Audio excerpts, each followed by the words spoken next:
Сәлеметсіздер ме, құрметті әріптестер? Мен номері 18 жалпы білім беру орта мектебінің бастауыш сынып мұғалімі Қарамырзаева Сәнімай Ғабитқызы боламын.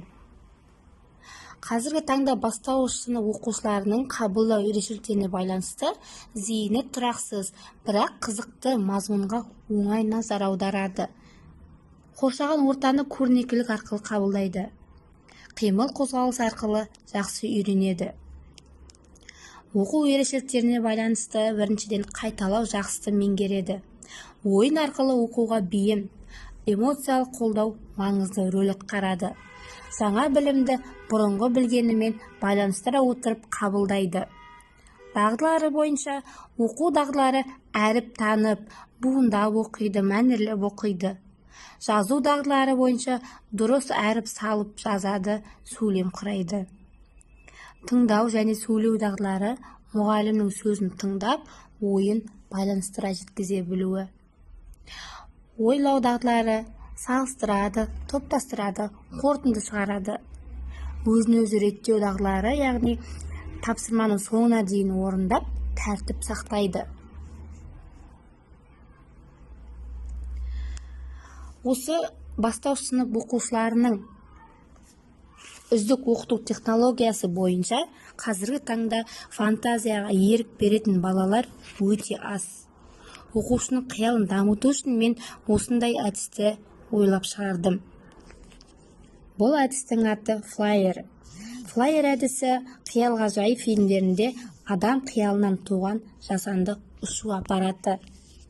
Флайер әдісі жалпы әдебиеттің оқу сабағында оқушылардың мәтінді терең түсінуіне, ой қорытуына және өмірмен байланыстыра білуіне бағытталған тиімді әдіс. Бұл әдіс арқылы оқушылар әңгімені оқып қана қоймай, оның негізгі ойын, кейіпкерлердің іс-әрекетін саралап, жеке тәжірибесімен байланыстырады, қорытынды ой түйе алады. Жоғары сыныпта әдебиет пәніндегі шығарманы композициялық талдау жасайды. Соның бастамасы ретінде оқушыларымның жасына лайықтап осы әдісті қолға алдым. Флайер әдісі негізінен 4 кезеңнен тұрады. Мәтіннің негізгі ойын анықтайды, кейіпкерлерді талдайды, өмірмен байланыстырады, қорытынды ой айтады. Флайер әдісі 4 негізгі кезеңнен тұрады. Яғни оқушылары бірінші мәтіннің негізгі ойын анықтайды, кейіпкерлерді талдайды, өмірмен байланыстырады, қорытынды ой айталады. Оқушылар бұл кезеңдер арқылы шығарманы жан-жақты талдап, сыни тұрғыдан ойланады.